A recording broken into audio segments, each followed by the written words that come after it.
You see, there are various kinds of laws that operate throughout the universe. There are physical laws, but there are also spiritual laws. Now, many of us are acquainted in some degree with the physical laws that govern our lives and govern the physical universe. For instance, the law of gravity. No normal person today would step out of a fourth-floor window into nothing and expect not to fall. We know there's a law that dictates the results of such an action, and we do not expect to break such a law and get away with impunity. As a matter of fact, we really don't break God's laws, whether they're physical or whether they're spiritual. If we go against them, they break us. This is true of the law of gravity. The man who steps out of the fourth-floor window into nothing doesn't break the law of gravity. The law of gravity breaks him. And the same is true, but many people do not realize it, also in the spiritual realm. There are spiritual laws that govern what happens to us, what happens in our individual lives, and what happens in the universe at large. It's one of these universal spiritual laws that I want to talk about in this week's talks. The law is stated for the first time in the New Testament by Jesus himself in Matthew chapter 23 and verse 12. Jesus says, "For whoever exalts himself will be humbled, and whoever humbles himself will be exalted." This same law is repeated twice more in the New Testament. Each time it comes to us from the lips of Jesus himself. So we see that this is a law to which Jesus attached particular importance. He laid special emphasis upon it. He continually reminded his hearers there's a law at work in your lives, a law that governs the universe. And this law relates humility and pride. And it says this: whoever exalts himself, whoever exhibits pride, will be humbled. Whoever humbles himself, whoever exhibits humility, will be exalted. This is universal. It applies anywhere, to any person, any time, any situation. I've summed it up once or twice in the phrase, the way up is down. The way down is up. If you want to go up, start by going down. But if you start by going up, you'll end by going down. That's a universal law. Whoever exalts himself will be humbled. Whoever humbles himself will be exalted. We note there that it's our responsibility to humble ourselves. Jesus always says, "He that humbles himself." He places the responsibility on the person concerned. Humility is not a nice religious emotion. As a matter of fact, humility really doesn't operate primarily in the area of the emotions. Sometimes we try to feel humble, and we almost pinch ourselves to see if we're really feeling humble enough. That's a mistake. Humility is not in the area of the emotions. Humility is in the area of the will, and it's expressed in action.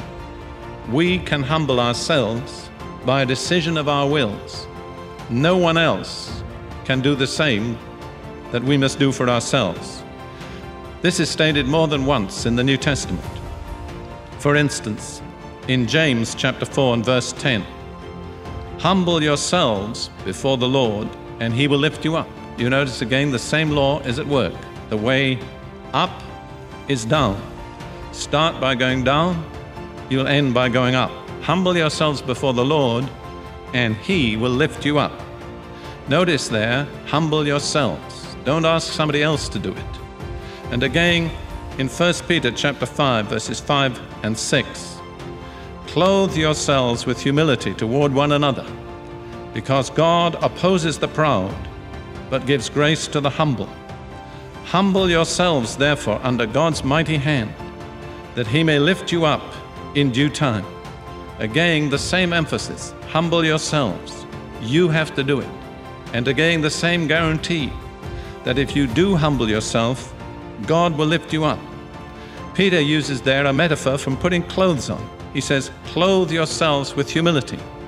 That's a vivid metaphor because it expresses the fact that normally a person clothes himself.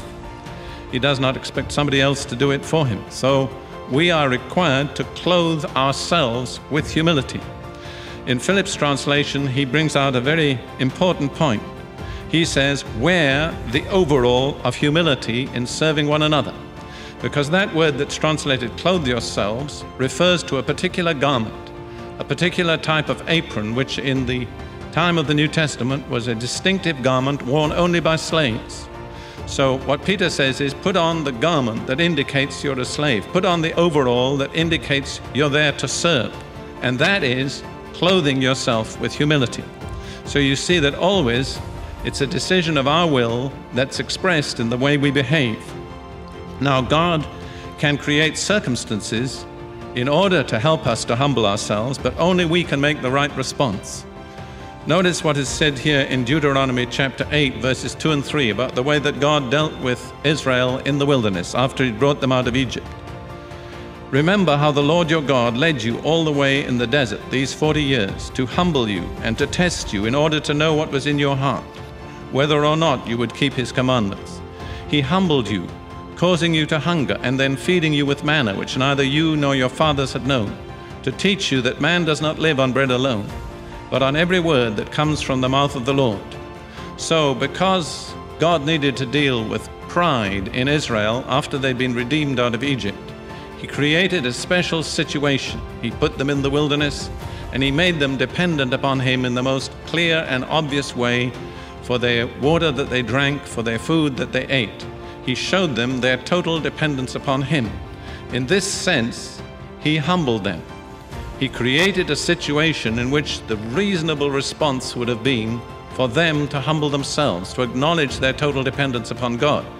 But an interesting historical fact is this, that the majority of the Israelites never really learned that lesson. So though God humbled them, they did not humble themselves. And that's something that we all need to lay hold of. God can create the situation and the circumstances. God can help us. But only we can really humble ourselves. It rests with a decision of our wills. Humility, then, is a decision of the will. This decision, having been made, must be expressed in the appropriate action. Don't be arrogant. Don't be proud. Don't be self-seeking. Be willing to serve. Put on that overall of humility, the garment of the slave. God will see to it that you're exalted. There are countless other situations in which this principle applies.